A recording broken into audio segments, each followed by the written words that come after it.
solo dolore, che non ho la forza di vedere che ha lottato per la sua vita e vedere, cioè, morta in diretta, che tutti l'hanno filmato e nessuno l'ha salvata, cioè, nessuno ha salvato nessuno di loro.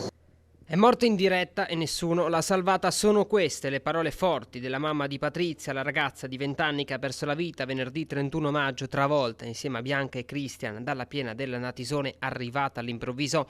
Non ha avuto il coraggio di vedere i video, però si chiede se sia stato fatto il massimo per salvare quei ragazzi. A queste domande piano piano le indagini proveranno a dare una risposta. Nel frattempo resta solo il ricordo di una ragazza di 20 anni che amava la vita, sorrideva e sognava di fare l'architetto. Resta anche però la speranza che queste morti non siano state vane. Poi volevo non giustizia, ormai a me non mi fa né caldo né freddo. L'unica cosa che io preferirei che i nostri bambini non sono morti invano, che magari cambiano un po' le leggi, che sono più pronti a salvare. L'unica cosa, solo quello, che magari più pronti, quando vedi che è in pericolo non aspetti approvazione, non aspetti niente, ti vai lì a salvare le 3 vite. Che non succeda più. Quello che non succeda più una cosa del genere.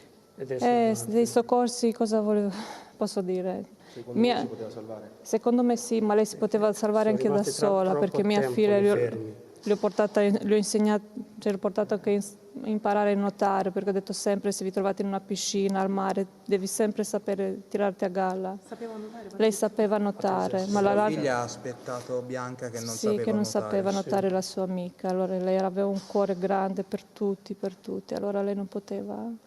Secondo me si poteva fare di più, adesso non troppo presto per dire, non ho guardato i video perché non ho avuto il coraggio. Io prima foto che ho visto è quella dove sono loro 3 abbracciati, il resto non ho più guardato, che ho visto mia figlia che tenevano le altre 2. Il resto non ho guardato per dire si poteva o no, ma ho visto la foto sui sassi quando era tutto asciutto, che lei con il telefonino in mano, che secondo me è lì che lei ha chiamato, ha capito il pericolo. Forse si poteva, forse era il destino, non so cosa credere, io voglio solo ringraziare chi l'ha cercata, ringrazio Dio che me l'hanno trovata, che almeno posso piangere sulla sua bara e spero che ci dà la forza di sopravvivere per l'altra piccola. Patrizia e Bianca nella camera ardente sono vestite da sposa come vuole la tradizione ortodossa per prepararle al loro ultimo viaggio verso il cielo e intanto torneranno a casa loro in Romania. Resta il ricordo di 2 vite spezzate troppo presto e mamma Micaela si terrà almeno il ricordo della sua Patrizia nella speranza di trovare la forza per andare avanti e crescere anche l'altra figlia più piccola.